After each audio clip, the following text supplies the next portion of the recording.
আজি আলোচনা কৰিম ক্লাছ 10 ইংলিছৰ মোস্ট ইম্পৰ্টেণ্ট 5টা মান আছে তো তোমালোকে জাস্ট এইখিনি পঢ়িবা বাকি একো পঢ়িব নালাগে 5 নম্বৰ তোমালোকৰ হাতত আহিব 100% শিওৰ হোৱা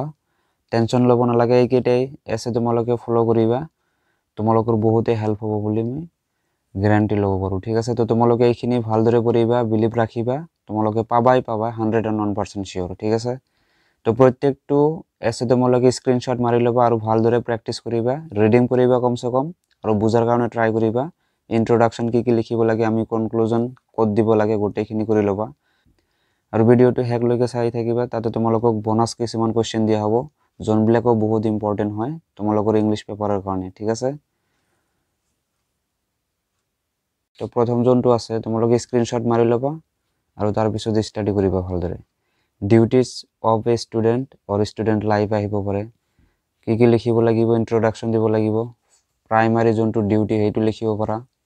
duties for the parents duties for the society details भाबे लिखिब লাগিব মুঠতে duties for career and health আৰু লাস্টত এটু তোমালোকে কনক্লুজন মাৰি দিবা ঠিক আছে তো এটু হল আমাৰ প্ৰথমটো 2 নম্বৰ जोनटू আছে এটু হল ফ্লাড ইন আসাম और স্ল্যাশ কি দিয়া আছে এফেক্টেড অফ ফ্লাড ঠিক আছে দুই প্ৰকাৰৰ আহিব পাৰে তো তুমি সেমে ইউজ কৰিব পাৰা এনসাৰটো তুমি সেমে লিখিব পাৰা ইয়াতেও আমি সেম ইন্ট্ৰোডাকশন হোৱাই ফ্লাড অকাৰ্স গোটেইখিনি তোমালোকে লিখিব লাগিব গতিকে তোমালোকে স্ক্ৰিনশ্বট মাৰি লবা ভালদৰে ঠিক আছে আৰু লাস্টত যাই তোমালোকে কনক্লুজনটো দিব লাগিব ক্লিয়াৰ 3 নম্বৰটো চাইছা এটাও বহুত ইম্পৰ্টেন্ট হয় এই book you admire most or slash your favourite book slash a famous book তো তিনিটাৰ ভিতৰত যিকোনো এটা আহিব পাৰে তোমালোকে এটো তিনি প্ৰকাৰৰ কোৱেশ্চনটো হ'ব পাৰে বাট এনসাৰটো তুমি সেমে লিখিব পাৰা ইন্ট্ৰোডাকশন লিখিবা টাইটেল অফ দা বুক লিখিবা সাবজেক্ট ম্যাটাৰ লিখিবা its importance of this book আৰু লাস্টত ফাইনালি তোমালোকে কনক্লুজনটো দিবই লাগিব এটো মাস্ট বি 4 নম্বৰ এসেটো নিশ্চয় চাইছা ইয়াৰ ইন্ট্ৰোডাকশন লিখিবা স্ক্ৰিনশ্বট তোমালোকে মাৰি লবা প্ৰত্যেকটোৰে ঠিক আছে তো মই স্লোলি স্লাইড কৰি আছো কনক্লুজন লৈকে ধুনিয়া কৰি স্ক্রিনশট মারি লবা সো যেহেতু 5টা মোস্ট ইম্পর্টেন্ট এসের কথা কইছিলো তো 5 নম্বর আমি পাইছো এটা সোয়াতে কি আছে ডিসিপ্লিন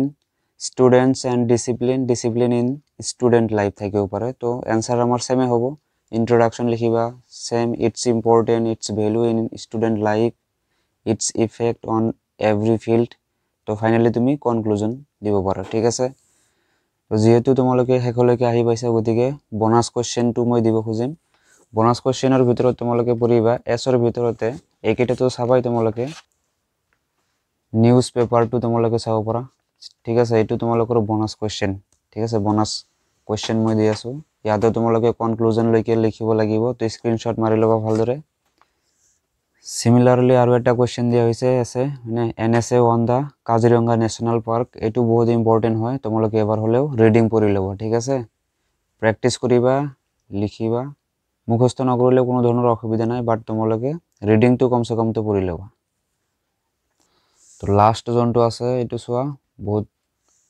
ডাঙৰ কৰি দিয়া আছে মাই এইম ইন লাইফ তো এটো আহিব পাৰে ইয়াতে তোমালোকে পয়েন্ট আকাৰতে লিখিব পাৰা